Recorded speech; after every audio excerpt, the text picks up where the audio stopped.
আমরা বেলদা পেরিয়ে একটা ব্রেকে দাঁড়িয়েছিলাম। এখান থেকে আবার রাইড শুরু হলো। এবার একটা সোজা ডেস্টিনেশন বাগদা বিচ। এই আমাদের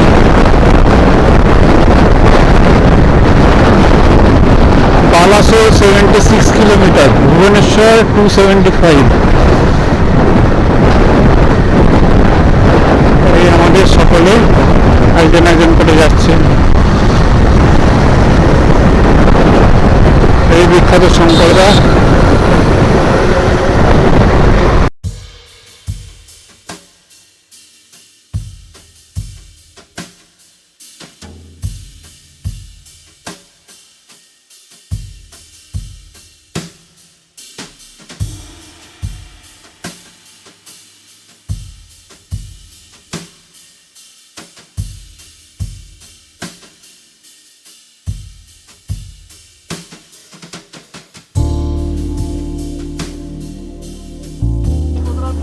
আমরা এবার হাইওয়ে ছেড়ে দিয়ে পাশের রাস্তাতে নেমে যাচ্ছি বাগদা যাওয়ার জন্য।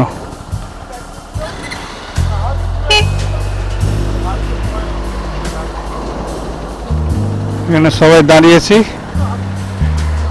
এবার বেরিয়ে সোজা বাগদা। এখান থেকে খুব নিয়ারেস্ট পয়েন্ট।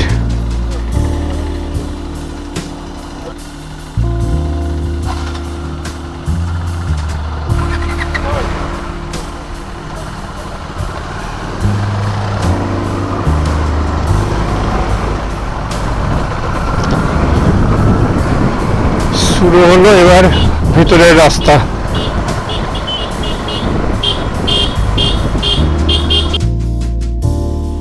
এই হাইওয়ে ছেড়ে বাঁদিকে নেমে গেলাম, আর এই দেখুন আমরা আবার বাঁদিকে ঘুরে পড়লাম। ঘুরে এটা একটি ঢালাই রাস্তা পেলাম। ওড়িশাতে হাইওয়ে পেয়েছিলাম ঢালাই, আবার এখানে ভিতরের রাস্তাটাও দেখুন ঢালাই দেখছি।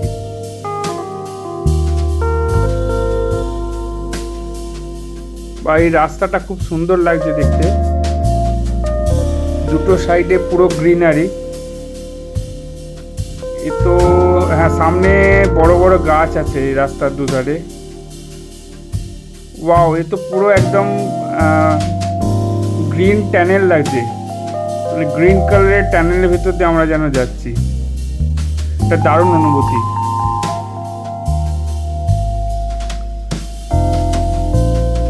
আগে আমাদের লিড করে নিয়ে যাচ্ছে সায়নদীপ, তার পিছনেই আমি আছি এবং আমার পিছনে আরো সবাই আছে।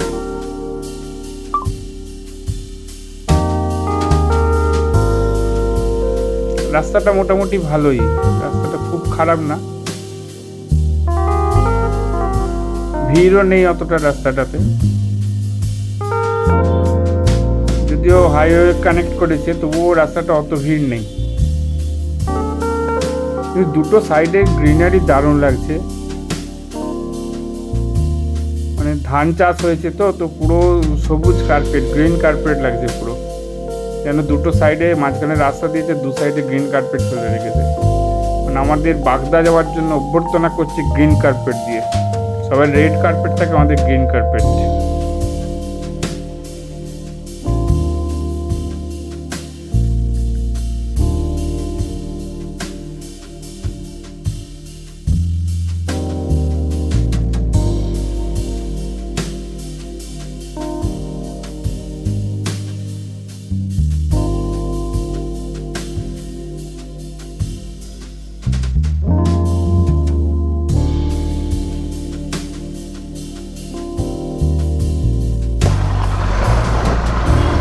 রাস্তার হাল খুব খারাপ, আর 7 কিলোমিটার বাকি আছে হয়তো, কিন্তু এইটুকু যেতে মনে হচ্ছে অবস্থা খারাপ হয়ে যাবে। ফুল অপারেটিং, রোড বলে কিছু নেই, পুরো অফ রোড হয়ে গেছে।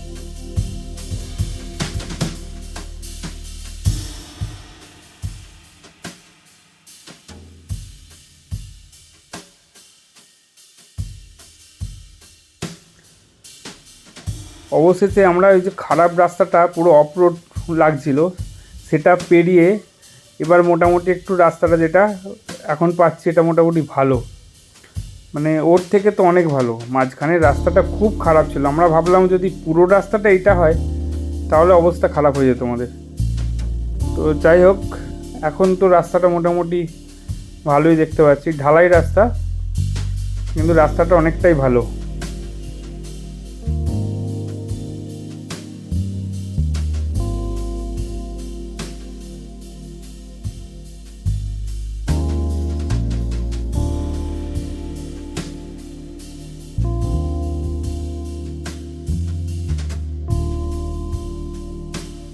এখান থেকে আমরা এই দেখুন ডান দিকে বেঁকে গেলাম, ডান দিকে বেঁকে গিয়ে ডান দিকে রাস্তা ধরে সোজা চললাম।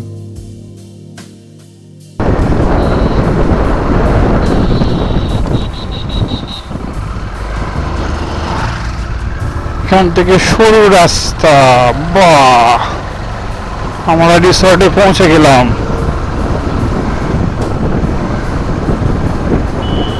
ব্লুবেরি ইকো রিসর্ট না blackberry, blackberry eco resort. Welcome to blackberry eco resort.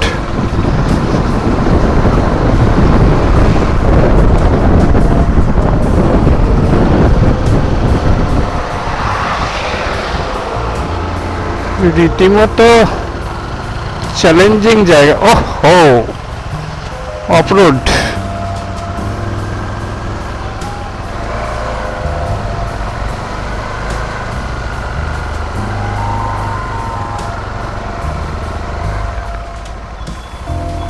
अब क्या होगा कालिया?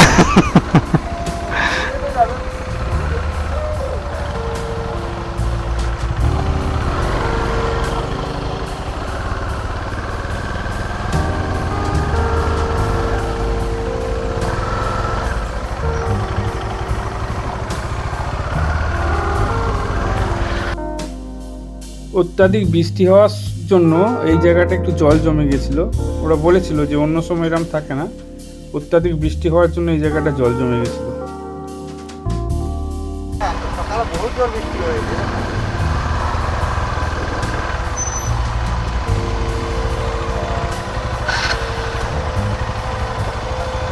ওইদিকে গিয়ে দেবো, ভিতর দিকে গিয়ে দিই।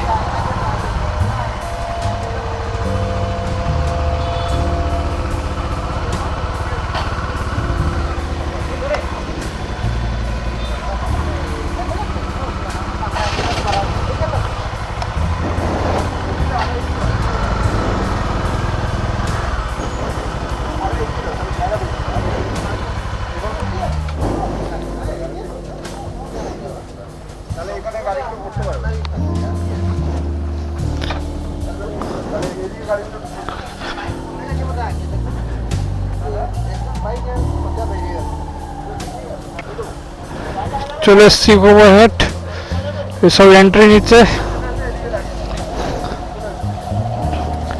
এই তো ঘুরে আসতে ঢুকে।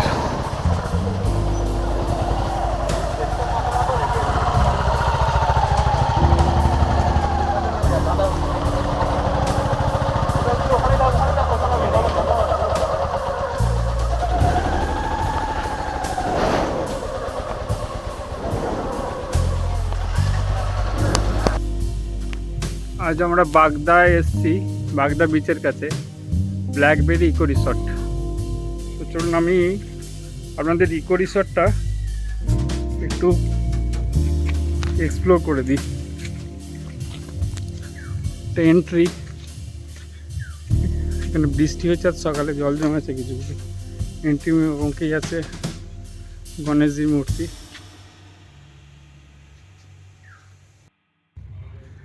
ঢুকে ডান দিকে হচ্ছে খাবার জায়গা,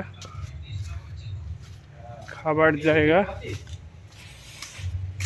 এখানে জুতো খুলে ভেতরে ঢুকতে হয়, একদম পরিষ্কার, খুব সুন্দর জায়গা ব্যবস্থা করা আছে। আর এই হলো কিচেন, একদম পরিষ্কার পরিচ্ছন্ন কিচেন। রান্না চলছে, দাদারা রান্না করছেন।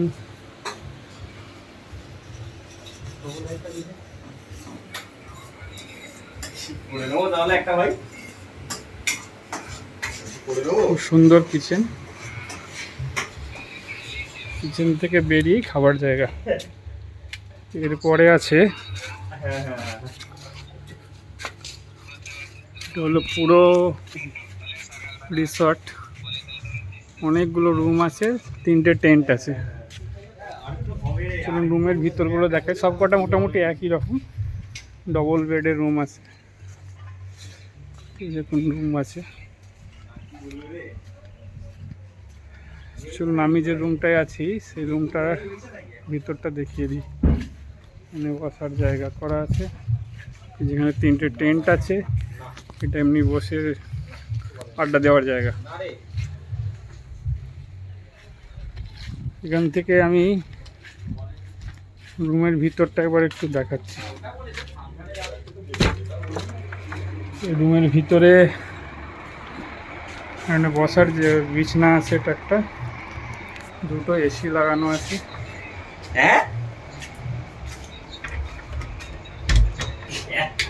বাথরুম পরিষ্কার পরিচ্ছন্ন বাথরুম আছে।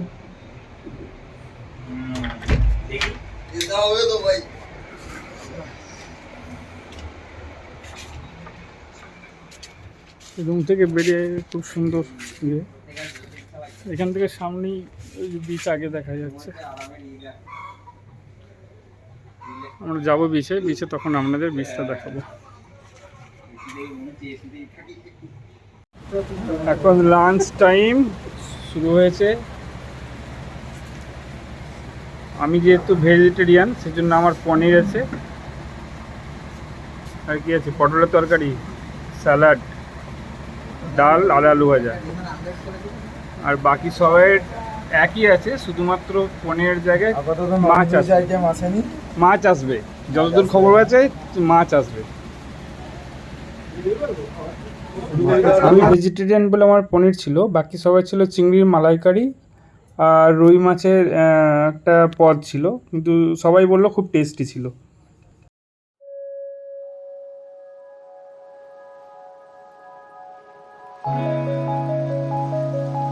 এটা চলছিল আমাদের বাগদা বিচে বাইক নিয়ে একটু মজা করা। সবাই বাইক নিয়ে চলে গেছিলাম, ভিজে বালির ওপর বাইক চালাতে জাস্ট অসম লাগছিল, মানে দারুণ একটা অভিজ্ঞতা। সমুদ্রের ধারে ভিজে বালির ওপরে বাইক চালানোর একটা মজাই আলাদা।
বাগদা বিচে সূর্যাস্তের সময় ঝাউ গাছের ফাঁক ফোকর দিয়ে একটা অদ্ভুত আলো এসে পড়ছে বাগদা বিচের ওপরে, এবং সেই আলোতে বাইক চালানোর একটা আলাদা অনুভূতি। মানে আলো আধারে পরিবেশ সৃষ্টি হয়ে গেছিলো কিছুক্ষণ পরেই, যখন সূর্যটা একটু বেশি নিচের দিকে নেমে গিয়েছিল।